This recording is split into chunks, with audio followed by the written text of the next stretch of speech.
mythique dans la pub, eh bien c'est celle de Dim que vous entendez et son légendaire ta ta ta ta ta ta. Et oui, nous allons justement parler de l'histoire incroyable de cette marque Dim dans la chronique Ce que l'humanité doit aux Juifs et le retour de Caroline Amouyal. Bonjour Caroline. Bonjour Ilana. Et bonne année. Bonne année, bonne santé, tout ce que vous désirez. Ravie de vous retrouver ce matin, ma chère Caro, pour parler d'un destin juif tout à fait exceptionnel. Donc le fondateur de la marque Dim, un survivant de la Shoah, héros de la résistance, c'est Bernard Giberstein. En juin dernier, un documentaire Dim Story lui rendait hommage, justement à travers les yeux de son fils Daniel. Et oui, Bernard Giberstein, né en 1916 à Varsovie en Pologne, donc le fondateur de la marque Dim. Il est issu d'une famille juive traditionnaliste bourgeoise qui tient un petit commerce de vinaigre et de condiments. Et Bernard est le cadet d'une fratrie de 4 garçons.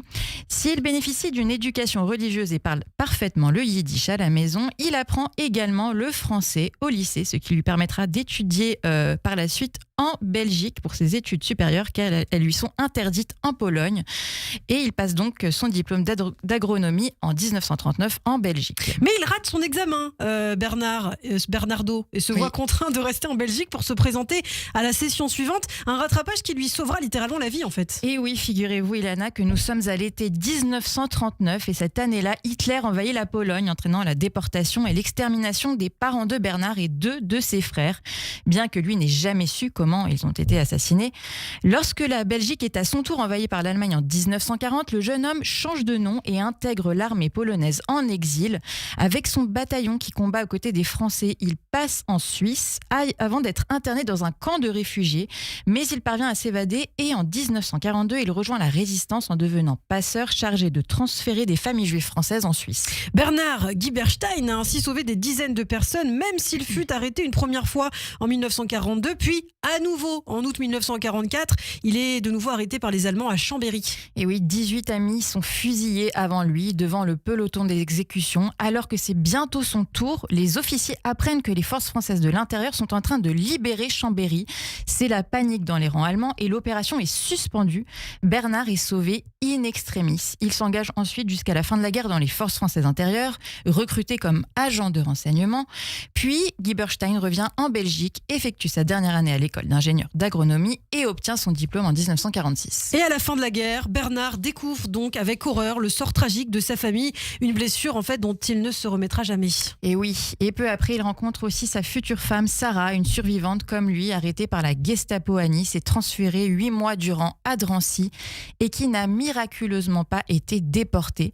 Pour l'anecdote, c'est le médecin Abraham Drucker, père de l'animateur Michel Drucker, qui l'exfiltrera de justesse. Bernard Giberstein est marqué par une image, en tout cas qu'il a vue à la fin de la guerre, au moment de la libération, celle des soldats américains distribuant des bas en nylon aux femmes françaises. Et oui, et contrairement aux bas en soie, ceux en nylon sont plus résistants, moins chers, ils gagnent mieux les jambes et en plus leur donnent un aspect bronzé. Bernard Giberstein ouvre une première usine à Troyes dans les années 50 et dépose dans le même temps un brevet pour les bas sans couture, alors que ces derniers ne représentaient que 3% du marché. Il bâtit sa marque Dim pour dimanche, jour où les femmes sans dimanche emportant leurs plus beaux apparats. Le succès est immédiat. Et il aura au début des années 60 une seconde intuition, le collant, cette invention révolutionnaire qui permet d'habiller les jambes sans jarretière. En 1968, Dim lance donc les collants tels quels comme accessoire de mode et 2 ans plus tard, la marque se hisse au 2e rang mondial de la fabrication de collants. Et oui, c'est un succès fulgurant. Bernard Giberstein est aussi un visionnaire sur le plan social, il faut le dire, et ce n'est pas ses salariés qui diront le contraire. Il paye ses ouvriers le double du salaire moyen, sans distinction entre hommes et femmes. Il sera même l'un des premiers à proposer à ses employés une participation aux bénéfices. Alors que dire aussi de son rapport avec Israël ? Sioniste, il décide, Bernard Giberstein, d'ouvrir une filiale de Dim en Israël alors que la guerre des 6 jours éclate. Il baptise sa filiale Gibor, qui est à la fois le diminutif de Giberstein, mais qui signifie aussi héros en hébreu. Et oui, et il ouvrira une 12aine d'usines et créera 4000 emplois. Il devient de fait le premier exportateur textile d'Israël et Golda Meir regrettera même, disait-elle, qu'il n'y ait pas plus d'industriels de son envergure. Une vie marquée par la souffrance cependant et les démons de la Shoah. Ainsi, en janvier 1976, à 59 ans, Bernard Giberstein met fin à ses jours en se défenestrant. Oui, mais la maison survit à son fondateur et en 1986, Dim invente les bas sans jartel, ce qui est une première, les fameux Dim Up. Ces bas qui tiennent tout seuls grâce à une bande collée placée dans la partie supérieure du bas.